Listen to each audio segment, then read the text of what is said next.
Assalamualaikum sahabat Lentera Cerita. Selamat datang di channel penuh kisah inspiratif yang menghangatkan hati dan membuka mata. Setiap cerita di sini membawa pesan kehidupan, tentang perjuangan, ketulusan, dan keajaiban tak terduga. Jangan lupa like, komen, dan subscribe, agar sahabat selalu mendapatkan kisah terbaru dari Lentera Cerita. Hari itu, langit sore tampak mendung ketika Arga menggandeng tangan Naila memasuki halaman rumah mewah bercat putih gading. Bagi Naila, ini adalah langkah besar. Ia tahu, hari itu ia akan dipertemukan dengan keluarga suaminya, terutama Ratna, ibu mertua yang selama ini hanya ia dengar namanya saja. Jantungnya berdegup kencang, keringat dingin membasahi telapak tangannya. "Tenang saja, sayang," bisik Arga sambil meremas lembut jemari Naila. "Ibu memang agak keras, tapi aku yakin lama-lama beliau akan menerima kamu." Naila tersenyum tipis, meski hatinya gamang. Ia sadar dirinya hanyalah gadis sederhana, anak seorang penjual warung di pasar, sedangkan keluarga Arga adalah keluarga terpandang di kota itu. Begitu mereka masuk ruang tamu, aroma bunga segar menyambut. Seorang wanita parubaya dengan gaun elegan duduk di kursi empuk. Wajahnya penuh wibawa namun dingin. Dialah Ratna, ibu Arga. Pandangannya langsung jatuh pada Naila, meneliti dari ujung kepala hingga kaki, seperti sedang menilai barang dagangan. "Jadi ini, istrimu?" Suara Ratna terdengar tajam. Arga tersenyum, berusaha mencairkan suasana. "Iya, Bu. Ini Naila." Naila segera menunduk sopan, mencium tangan Ratna. "Assalamualaikum, Bu. Senang akhirnya bisa bertemu langsung dengan ibu." Namun Ratna hanya menarik tangannya cepat, tidak membalas salam, bahkan tatapannya penuh sinis. Benar seperti yang kudengar. Kamu menikah dengan gadis kampung." Ucapan itu menusuk hati Naila, membuat wajahnya memerah. Arga buru-buru menegur, "Ibu, jangan begitu." Tapi Ratna hanya menghela napas panjang, lalu berdiri. "Arga, aku sudah bilang sejak dulu, aku ingin yang terbaik untukmu. Dan, menurutmu gadis ini pantas masuk ke keluarga kita?" Ia melirik Naila penuh meremehkan. Naila menunduk, menahan air mata. Dalam hatinya ia berbisik, "Aku hanya ingin dicintai dan diterima." Mengapa begitu sulit? Pertemuan pertama itu bukannya hangat, justru menjadi awal luka yang akan terus membekas. Naila sadar, perjuangannya baru saja dimulai. Hari Minggu siang, Arga mengajak Naila berkunjung ke rumah mertuanya. Bagi Naila, kunjungan itu selalu menegangkan. Walau ia berusaha menyiapkan diri dengan pakaian terbaik yang ia punya, kebaya sederhana warna biru muda dan jilbab polos, tetap saja ia merasa minder. Rumah besar keluarga Arga begitu mewah, kontras dengan latar kehidupannya yang sederhana. Setibanya di sana, Ratna sudah duduk di ruang tamu dengan secangkir teh panas. Matanya langsung menatap tajam ketika Naila melangkah masuk. "Assalamualaikum, Bu." Sapa Naila lembut sambil tersenyum. Ratna hanya menjawab dingin, "Waalaikumsalam." Lalu menggeser pandangannya ke arah baju Naila. "Kamu tidak punya pakaian yang lebih pantas? Itu terlihat seperti baju murahan dari pasar." Naila menunduk, menahan rasa malu. "Maaf, Bu, ini memang sederhana." Tapi Naila berusaha tampil rapi. Arga menimpali dengan nada tegas, "Ibu, jangan menilai dari pakaian. Naila cantik dan sopan, itu yang penting." Namun Ratna mengabaikan perkataan anaknya. Ia menaruh cangkir tehnya dengan bunyi nyaring, lalu bersandar. "Arga, dulu aku selalu berharap kamu menikah dengan Karin. Gadis itu cantik, berpendidikan tinggi, keluarganya terpandang, dan tentu saja kaya raya. Lalu lihatlah sekarang, istri yang kau pilih justru seorang gadis biasa, bahkan keluarganya pun tak jelas apa yang bisa dibanggakan." Ucapan itu seperti belati yang menusuk hati Naila. Ia menggenggam erat tangannya sendiri agar tidak menangis di hadapan mertua. Arga mulai kehilangan kesabaran. "Ibu, tolong hargai Naila. Dia istriku, pilihanku. Aku bahagia bersamanya." Ratna mendengus. Bahagia? Bahagia macam apa yang bisa diberikan gadis miskin ini? Apa kamu yakin dia bisa mendukungmu dalam karir dan masa depanmu? Jangan-jangan dia hanya akan jadi beban. Air mata Naila akhirnya jatuh. Meski ia buru-buru mengusapnya agar tidak terlihat. Dalam hati ia bergumam, "Ya Allah, berikan aku kesabaran. Jangan biarkan aku membalas hinaan ini dengan kebencian."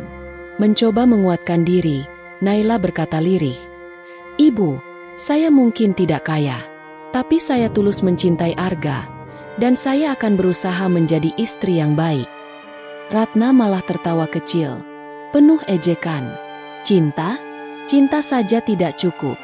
Nak, dunia ini butuh uang, butuh status. Kau pikir dengan cinta saja kau bisa masuk ke keluarga besar kami?" Situasi makin panas. Arga berdiri, menahan amarah. "Ibu, kalau ibu terus berkata seperti ini, aku dan Naila akan pergi. Aku tidak akan biarkan istriku dipermalukan." Namun Naila cepat-cepat menahan lengan Arga. "Jangan, Mas. Tolong jangan membuat keadaan makin buruk. Naila sanggup menanggung ini." Keteguhan hati Naila membuat Arga diam, meski hatinya hancur melihat istrinya dihina habis-habisan. Hari itu, suasana makan siang berubah kaku. Ratna terus membicarakan Karin, membanding-bandingkan setiap hal kecil dengan Naila. Mulai dari cara duduk, cara berbicara, hingga pendidikan yang tidak setinggi Karin. Bagi Naila, semua itu terasa bagai ujian berat. Namun ia memilih tetap tersenyum, menahan rasa sakit, dan sesekali menunduk. Dalam hati ia percaya, Allah akan membuka hati mertuanya suatu saat nanti. Bagi Ratna, hari itu adalah kesempatan menunjukkan penolakannya terang-terangan. Ia ingin Naila tahu, keberadaannya tidak diinginkan. Tapi yang tak pernah Ratna duga, sikap angkuhnya itu justru membuat Arga semakin melindungi istrinya, dan perlahan mulai menjaga jarak dengan ibunya sendiri. Hari itu menjadi titik awal pertentangan besar dalam keluarga kecil mereka. Sebuah jurang perlahan tercipta, jurang yang kelak akan membawa mereka pada kejutan besar yang tak pernah dibayangkan Ratna sebelumnya. Hari itu, Naila duduk di sudut kamar kecilnya, menatap buku catatan lusuh yang penuh coretan angka dan rencana. Di balik wajah lembut dan sikap sabarnya, ada rahasia besar yang bahkan Arga, suaminya, tidak sepenuhnya tahu. Sejak remaja, Naila hidup dalam kesulitan. Ayahnya meninggal saat ia SMA, meninggalkan warung kecil yang hampir bangkrut. Ibunya sakit-sakitan, sementara adik-adiknya masih kecil. Semua beban itu jatuh di pundak Naila. Banyak orang meremehkannya, bahkan mencibirnya karena dianggap tidak punya masa depan. Namun, apa yang orang tidak tahu, di balik kesederhanaannya, Naila memiliki kecerdasan bisnis yang diwarisi dari kakeknya. Kakeknya dulu pernah menjadi pemilik usaha distribusi sembako besar, tapi jatuh karena dikhianati rekan bisnis. Dari kakeknya, Naila belajar banyak hal, cara membaca pasar, menjaga kepercayaan, dan pentingnya kesabaran. Ketika kakeknya wafat, ia mewariskan sedikit modal, tidak banyak, tapi cukup untuk memulai. Dengan uang itu, Naila membangun bisnis kecil-kecilan secara diam-diam. Mulai dari menjual produk makanan secara online, hingga akhirnya berkembang menjadi perusahaan distribusi pangan yang kini dikenal luas. Perlahan tapi pasti, bisnis itu tumbuh. Kini, Naila sebenarnya adalah pemilik sah dari sebuah perusahaan besar bernama Naila Food Corporation, perusahaan yang bahkan menjadi pemasok utama ke banyak supermarket besar. Tetapi, semua itu ia sembunyikan. Hanya segelintir orang dekat dan pengacaranya yang tahu. Ia tidak pernah menceritakan pada Ratna, apalagi memamerkannya di depan umum. Bahkan Arga pun hanya tahu sedikit, bahwa istrinya sesekali mengurus usaha keluarga kecil. Naila sengaja menyembunyikan identitasnya sebagai pemilik utama. Malam itu, Arga yang baru pulang kerja menemukan istrinya duduk di depan laptop, mengetik serius. "Sayang, kamu lagi apa?" tanyanya sambil melepas dasi. Naila buru-buru menutup layar laptopnya. "Oh, ini cuma laporan keuangan, usaha kecil Naila, Mas." Arga tersenyum, lalu duduk di sampingnya. Aku selalu kagum sama kamu. Meskipun sering dihina ibu, kamu tetap tegar. Kamu juga pintar mencari kegiatan. Semoga usahamu berkembang, ya. Naila menatap wajah suaminya dengan perasaan hangat. Andai saja kamu tahu yang sebenarnya, Mas, batinnya. Tapi ia memilih diam. Ia tak ingin Arga merasa rendah diri karena ternyata istrinya jauh lebih mapan dari yang disangka. Mas, kata Naila lirih, kalau suatu hari nanti ibu tahu apapun tentang aku, kamu janji tetap percaya sama Naila, ya? Arga mengernyit, tidak mengerti maksudnya. Kenapa bicara begitu? Aku sudah janji di depan penghulu. Apapun yang terjadi aku akan selalu di sisimu. Naila tersenyum kecil, meski hatinya getir. Ia tahu cepat atau lambat kebenaran akan terungkap. Dan ia tidak bisa membayangkan bagaimana reaksi Ratna jika tahu bahwa menantu yang selama ini dihina-hina sebenarnya jauh lebih tinggi kedudukannya daripada yang pernah ia bayangkan. Rahasia itu Naila simpan rapat-rapat, bukan untuk kesombongan, melainkan karena ia ingin dihargai, bukan karena harta atau jabatan, melainkan karena dirinya sendiri. Ia ingin cintanya dengan Arga tetap murni, tanpa campur tangan status dan kekayaan. Namun takdir sudah menyiapkan jalan. Apa yang ia sembunyikan, suatu saat akan terbuka dengan cara yang mengejutkan. Dan hari itu semakin dekat. Hari ketika Ratna akan tersentak kaget, bukan hanya karena menantunya ternyata kaya raya, tapi karena perusahaan tempat Arga bekerja ternyata berdiri atas nama Naila sendiri. Hari itu, suasana rumah besar keluarga Arga kembali tegang. Ratna baru saja pulang dari arisan dengan wajah muram. Langkahnya menghentak-hentak. Beberapa temannya bercerita bahwa mereka sering melihat Naila keluar masuk sebuah gedung perusahaan ternama di pusat kota. Bukan hanya sekali, tapi berulang kali. Katanya, menantumu itu kerja di kantor orang kaya. Apa benar, Bu Ratna? Demikian tanya salah satu temannya tadi, dengan nada penuh sindiran. Ratna pulang dengan hati mendidih. Baginya, mendengar Naila bekerja di perusahaan besar adalah sebuah penghinaan. Ia yakin Naila bukan pegawai penting, melainkan hanya staf rendahan yang memalukan. Saat malam tiba, Arga dan Naila datang berkunjung. Belum sempat duduk lama, Ratna langsung meluapkan amarahnya. Arga, apa maksudnya istrimu ini kerja di perusahaan besar? Suaranya keras, membuat Naila terkejut dan menunduk. Arga menatap ibunya dengan bingung. Maksud ibu apa? Naila memang punya usaha kecil, tapi... Usaha kecil? Ratna memotong kasar. Aku dapat kabar dia sering terlihat di kantor perusahaan ternama. Jangan bilang padaku dia cuma karyawan rendahan yang pura-pura sibuk. Naila mencoba bicara. Suaranya lembut. Bu, Naila tidak bermaksud menyembunyikan apapun. Naila memang sering ke kantor itu untuk urusan bisnis. Belum selesai bicara, Ratna menepuk meja keras hingga cangkir teh bergetar. Cukup, kau pikir aku tidak tahu? Gadis miskin sepertimu berani-beraninya bekerja di lingkungan orang-orang terpandang. Kau mempermalukan keluarga kami. Arga berdiri, suaranya meninggi. Ibu, jangan bicara begitu. Naila tidak pernah melakukan hal buruk. Dia bekerja keras dengan cara yang halal. Mengapa ibu selalu merendahkannya? Ratna memalingkan wajah. Suaranya penuh hinaan. Kamu ini buta oleh cinta. Arga, gadis ini tidak pantas bersanding denganmu. Dia hanya menempel karena tahu kamu anak dari keluarga terpandang. Kalau bukan karena kamu, siapa yang mau melirik dia? Ucapan itu membuat air mata Naila jatuh. Ia mencoba tetap tenang, meski dadanya terasa sesak. Bu, Naila menikah dengan Arga bukan karena harta atau status. Naila mencintai Arga dengan tulus. Apa itu tidak cukup? Ratna berdiri, mendekati Naila. Tatapannya tajam seperti pisau. Tulus? Jangan sok suci. Aku sudah cukup melihat cara dudukmu, cara berpakaianmu, bahkan cara bicaramu. Semuanya kampungan.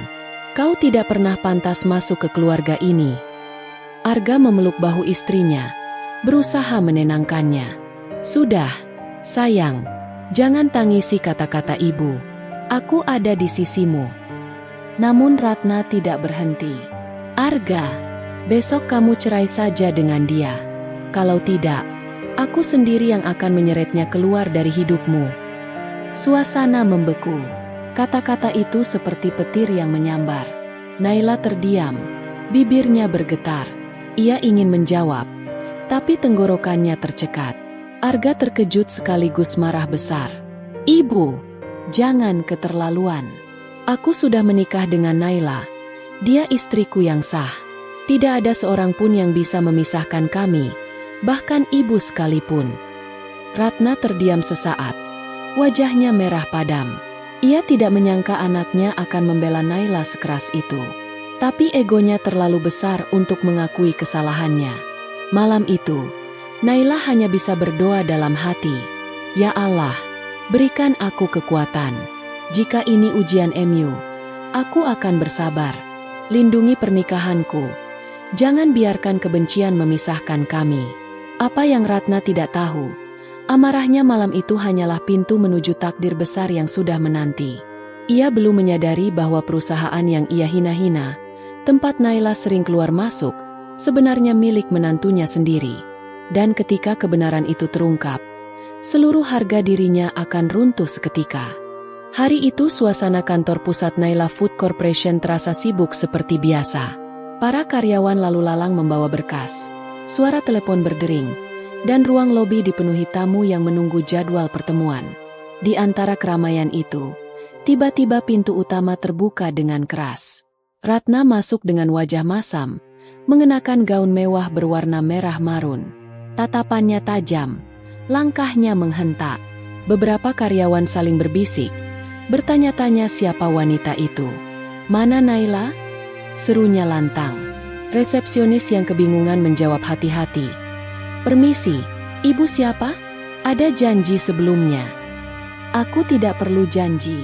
Aku mertuanya. Ratna mengibas tangannya, lalu langsung melangkah masuk. Beberapa staf yang mengenal wajah Naila buru-buru memberi kabar lewat telepon internal. Tak lama kemudian, Naila muncul dari koridor dengan senyum ramah, meski wajahnya tampak tegang. Assalamualaikum, Bu. Ada apa datang tiba-tiba ke sini? Tanya Naila lembut. Ratna tidak menjawab salamnya. Ia langsung menghampiri, mencengkeram lengan Naila dengan kasar. Kamu, aku sudah bilang berkali-kali, jangan bikin malu keluarga. Tapi kamu malah kerja di sini, pura-pura jadi orang penting. Hari ini juga, kamu keluar. Karyawan yang melihat kejadian itu sontak kaget. Beberapa mencoba mendekat untuk membantu, tapi Ratna berteriak, jangan ikut campur. Ini urusan keluarga. Naila berusaha tetap tenang, meski lengan kecilnya terasa sakit karena genggaman Ratna. Bu, tolong tenang dulu. Kita bisa bicara baik-baik di rumah. Tidak, kamu sudah cukup mempermalukan aku di depan orang-orang. Sekarang ikut aku. Ratna menyeret Naila melewati lobi. Suara sepatu hak tingginya berderap keras. Sementara Naila hanya bisa menunduk, menahan air mata dan tatapan iba para karyawan. Beberapa staf berusaha menghentikan. Ibu, tolong, jangan kasar. Bu Naila. Diam kalian semua. Dia ini hanya menantu tidak tahu diri, bentak Ratna. Di lantai atas, beberapa manajer keluar dari ruang rapat, bingung dengan keributan itu. Salah satunya berbisik, bagaimana bisa ada orang berani menyeret Bu Naila seperti itu? Dia kan pemilik perusahaan ini. Namun Ratna tidak tahu. Baginya, Naila hanyalah gadis miskin yang memalukan. Tangisan kecil terdengar dari beberapa karyawan yang tidak tega melihat bos mereka diperlakukan seperti itu. Mereka menunduk, tidak berani melawan karena menghormati urusan pribadi sang pemilik. Sementara itu, Arga yang sedang rapat di ruangan sebelah langsung mendapat kabar dari asistennya. Pak, ada keributan di lobi. Ibu Anda menyeret Bu Naila keluar. Arga sontak berdiri, wajahnya pucat. Apa? Bagaimana bisa? Tanpa pikir panjang, ia berlari meninggalkan rapat.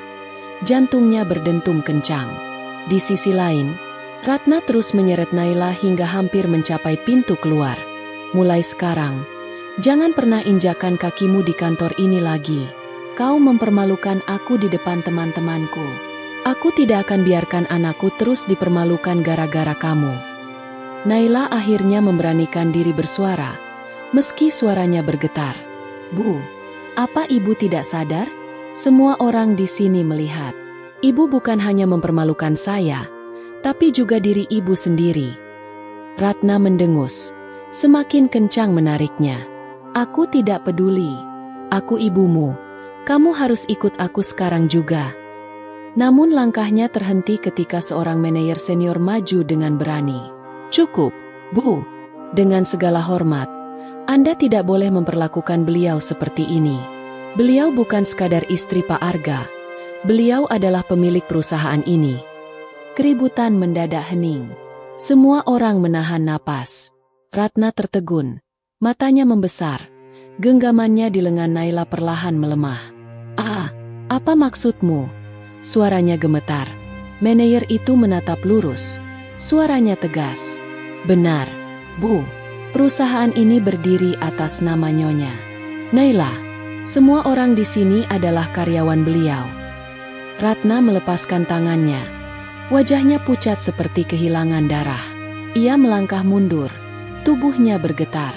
Kebenaran yang selama ini ia anggap mustahil kini terpampang jelas di hadapannya. Sementara itu, Naila hanya berdiri dengan wajah tenang, menahan air mata. Ia menatap mertuanya dengan lirih. Saya tidak pernah berniat mempermalukan ibu. Saya hanya ingin hidup sederhana bersama Arga. Tapi kalau kebenaran ini akhirnya harus terungkap, biarlah begitu adanya. Ratna tak mampu berkata apa-apa. Suara lirih Naila justru terasa seperti tamparan yang lebih keras daripada semua penghinaan yang pernah ia lontarkan. Suasana lobi kantor masih mencekam setelah pengakuan manajer senior tadi.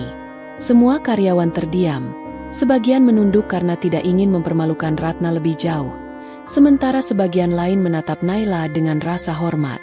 Ratna berdiri kaku di tempatnya. Jantungnya berdegup cepat. Wajahnya pucat pasi. Ia tidak bisa menerima kalimat yang baru saja didengarnya. Kalian bercanda, kan? Tidak mungkin. Menantuku yang miskin ini, pemilik perusahaan sebesar ini. Suaranya tercekat, penuh ketidakpercayaan. Naila menghela napas, menatap ibunya dengan mata berkaca-kaca. Saya tidak pernah ingin menyembunyikan kebenaran untuk mempermalukan ibu. Saya hanya ingin hidup sederhana bersama Arga. Semua yang saya miliki, saya syukuri sebagai titipan Allah. Tapi jika ibu tidak pernah percaya, hari ini kebenaran itu sudah terbuka. Ratna memandang Naila, lalu beralih ke arah karyawan yang berkerumun. Beberapa dari mereka mengangguk pelan, membenarkan perkataan Naila. Ada pula yang berbisik, beliau itu direktur utama kita, Bu. Kami semua bekerja di bawah kepemilikan beliau. Ratna menelan ludah. Tangannya yang tadi mencengkeram lengan Naila kini gemetar, seperti kehilangan tenaga. Dalam hatinya, ia merasa malu luar biasa.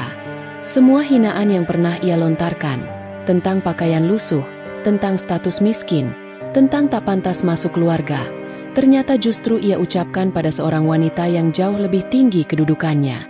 Saat itu, Arga berlari masuk. Nafasnya terengah. Wajahnya tegang. Ibu, apa yang sedang ibu lakukan? Ia segera meraih Naila, memastikan istrinya baik-baik saja. Sayang, kamu tidak terluka kan? Naila menggeleng, meski matanya masih berkaca-kaca. Tidak, Mas. Hanya sedikit sakit di lengan.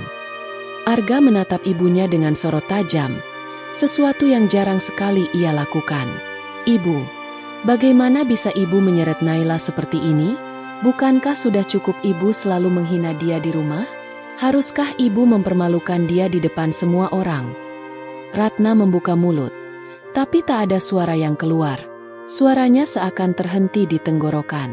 Ia ingin membela diri, namun setiap kata terasa sia-sia. Seorang sekretaris maju pelan, membawa sebuah map. Pak, Bu, ini dokumen resmi perusahaan. Mungkin sebaiknya ditunjukkan pada ibu agar beliau benar-benar percaya. Arga membuka map itu. Di dalamnya, tertera dengan jelas, Naila binti Harun, Direktur Utama dan pemilik saham mayoritas Naila Food Corporation. Ratna membelalak. Lututnya lemas. Tubuhnya hampir goyah. Ya Allah, semua ini benar. Arga menutup map itu perlahan, lalu menatap ibunya. Benar, Bu. Istri yang selalu ibu hina, selalu ibu sebut miskin dan kampungan, ternyata pemilik perusahaan ini. Dan dia tidak pernah sekalipun menyombongkan diri. Dia memilih hidup sederhana bersamaku. Air mata Naila akhirnya jatuh, bukan karena bangga, tapi karena lega rahasia itu kini terungkap. Ia memandang mertuanya dengan suara lirih. Saya tidak pernah ingin ibu merasa malu. Saya hanya ingin diterima, meski apa adanya.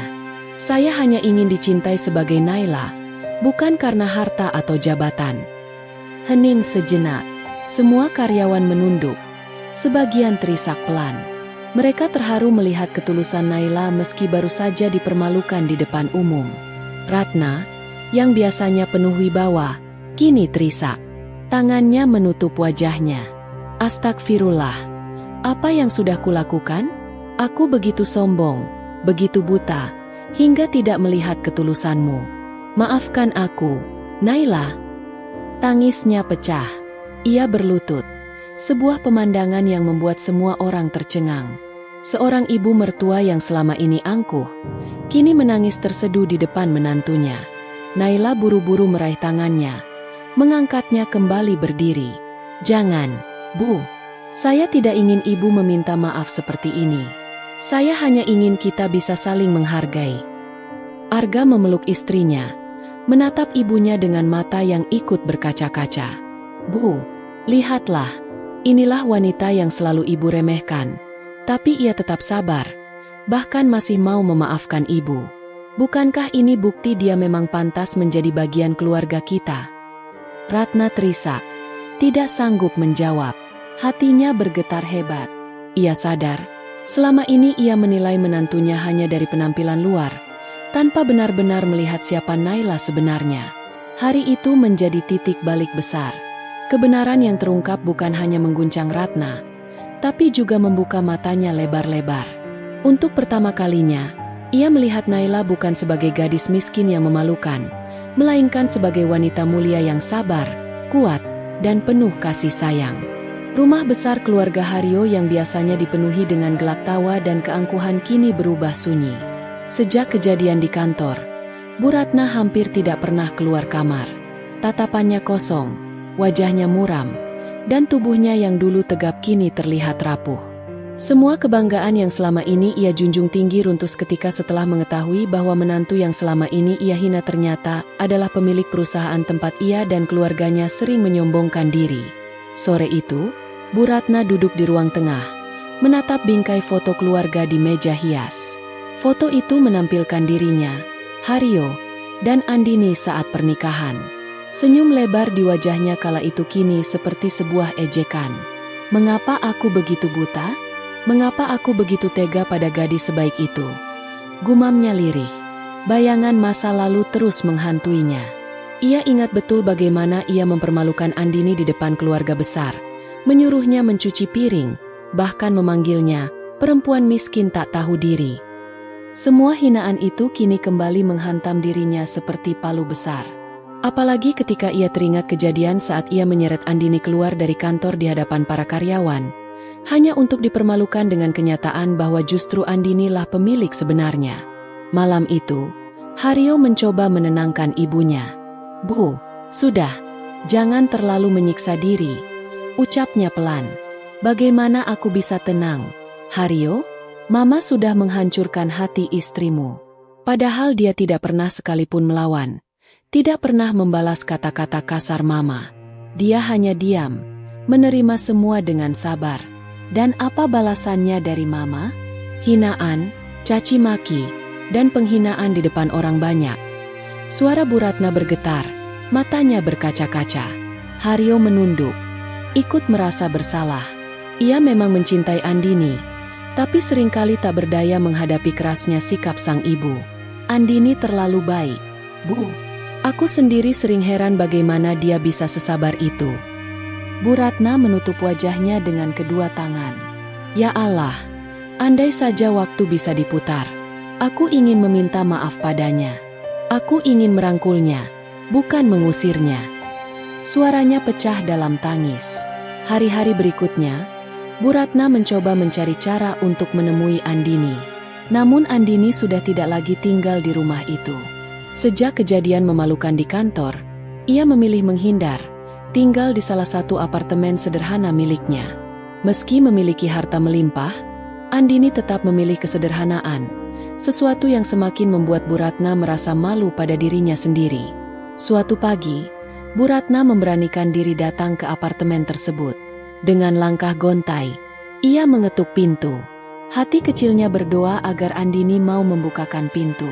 Namun setelah beberapa kali ketukan, pintu tetap tak terbuka. Dari tetangga, ia hanya mendapat kabar bahwa Andini sering pergi bekerja dan jarang di rumah. Kekecewaan itu membuat Bu Ratna semakin sadar bahwa harga diri yang ia junjung selama ini justru menghancurkan hubungan keluarganya. Ia sering memandang rendah orang lain hanya karena harta. Padahal menantunya sendiri telah memberi pelajaran berharga, bahwa kesabaran dan ketulusan jauh lebih berharga daripada kekayaan yang ia bangga-banggakan. Di malam sunyi, Bu Ratna bersujud lama sekali. Air matanya jatuh, membasahi sajadah. Ya Allah, ampunilah hamba MU yang penuh kesombongan ini. Ampunilah aku yang telah menyakiti hati menantuku. Beri aku kesempatan untuk menebus semua salahku. Doa itu terus keluar dari bibirnya, penuh penyesalan. Tangisnya malam itu terdengar hingga ke kamar Haryo. Sang anak hanya bisa terdiam, ikut merasakan perih yang ibunya tanggung. Ia tahu, luka yang ditorehkan kata-kata tajam tak mudah sembuh. Tapi setidaknya, penyesalan itu adalah awal dari perubahan. Kini, Bu Ratna sadar bahwa menantu yang ia hina ternyata lebih mulia darinya.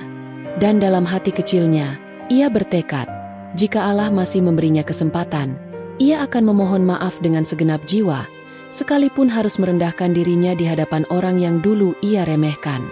Ruang tamu rumah mewah itu terasa begitu hening. Semua mata tertuju pada Aurel yang duduk dengan tenang di kursi tamu, mengenakan gamis sederhana berwarna lembut. Di hadapannya, Bu Ratna menunduk dengan wajah sembab. Air matanya belum kering sejak kebenaran tentang siapa Aurel terungkap. Tidak ada lagi amarah yang menggelegar. Tidak ada lagi hinaan yang menusuk. Yang tersisa hanyalah rasa sesal yang menyesakkan dada. Bu Ratna berulang kali membuka mulut untuk bicara, tapi suara seolah tercekat di kerongkongan. Aurel, lirihnya akhirnya. Suaranya gemetar. Nak, aku benar-benar malu. Semua perlakuanku selama ini, semua kata-kata kasar yang kulontarkan, Ia menutup wajah dengan kedua tangannya. Aku tak pantas jadi mertua sepertimu. Satria yang duduk di samping Aurel memegang tangan istrinya dengan erat. Mama, sudah. Jangan terus menyalahkan diri sendiri. Yang penting sekarang Mama tahu semuanya. Namun Aurel justru tersenyum lembut. Senyum yang begitu tulus, seolah tak menyimpan sedikit pun dendam dari luka yang pernah ia rasakan. Dengan suara lembut, ia berkata, Bu, sejak awal saya menikah dengan Satria, saya tak pernah menuntut apa-apa. Saya hanya ingin diterima sebagai bagian dari keluarga. Semua ucapan dan perlakuan ibu, sudah saya maafkan bahkan sebelum ibu meminta maaf hari ini. Ucapan itu membuat Bu Ratna menatap Aurel dengan mata terbelalak. Tidak percaya. Kamu sudah memaafkanku? Setelah semua yang kulakukan padamu? Setelah aku menyeretmu keluar dari kantor anakku, di hadapan banyak orang, mempermalukanmu, kamu masih bisa bilang begitu? Aurel mengangguk pelan. Karena saya percaya, Bu, bahwa kebencian tidak akan pernah membawa kebaikan. Saya juga percaya bahwa Allah selalu memberi ruang bagi setiap hati untuk berubah. Dan mungkin, semua yang terjadi adalah jalan agar kita sampai ke titik ini. Titik di mana kita bisa saling mengerti. Air mata Bu Ratna jatuh semakin deras. Ia berlutut di hadapan Aurel, membuat semua orang yang melihatnya terperanjat. Seorang ibu mertua yang dulu begitu angkuh, kini menundukkan diri di hadapan menantu yang pernah ia hina. "Maafkan aku, Nak. Maafkan Mama." Aurel buru-buru bangkit dan meraih kedua tangan Bu Ratna. "Jangan seperti itu, Bu. Ibu adalah orang tua saya juga. Tidak seharusnya ibu merendahkan diri seperti ini." Ia menarik lembut tangan Bu Ratna dan memeluknya erat. "Mulai hari ini, mari kita mulai lembaran baru." Pelukan itu membuat suasana berubah. Seakan ada cahaya hangat yang menyelimuti ruangan. Tangisan berubah menjadi kelegaan. Bahkan Satria pun tak kuasa menahan air mata haru melihat kedua wanita yang dicintainya akhirnya berdamai. Hari-hari berikutnya, hubungan mereka benar-benar berubah. Bu Ratna mulai memperlakukan Aurel seperti anak kandungnya sendiri. Ia sering datang ke rumah Aurel hanya untuk sekadar memasak bersama atau menemani cucunya. Perlahan, luka-luka lama yang pernah tercipta sembuh dengan sendirinya. Orang-orang di sekitar mereka pun ikut belajar dari kisah ini, bahwa penilaian berdasarkan penampilan bisa menyesatkan, dan kesombongan hanya akan menjerumuskan. Sementara ketulusan hati, kesabaran, dan maaf, itulah yang pada akhirnya menyatukan keluarga yang hampir hancur. Dalam hati kecilnya, Bu Ratna sering berdoa penuh rasa syukur. Ia sadar, kalau bukan karena kesabaran Aurel, mungkin rumah tangga anaknya sudah lama berantakan. "Benar kata orang," ucapnya suatu sore saat mereka duduk bersama di teras rumah. "Keajaiban terbesar bukan saat kita mendapatkan harta atau kekuasaan, tapi saat kita bisa memaafkan dengan tulus." Aurel menunduk, tersenyum. Ia tahu, perjalanan panjang yang penuh air mata itu kini berbuah manis. Dan ia percaya, setiap luka yang ikhlas dimaafkan akan selalu diganti Allah dengan kebahagiaan yang lebih indah.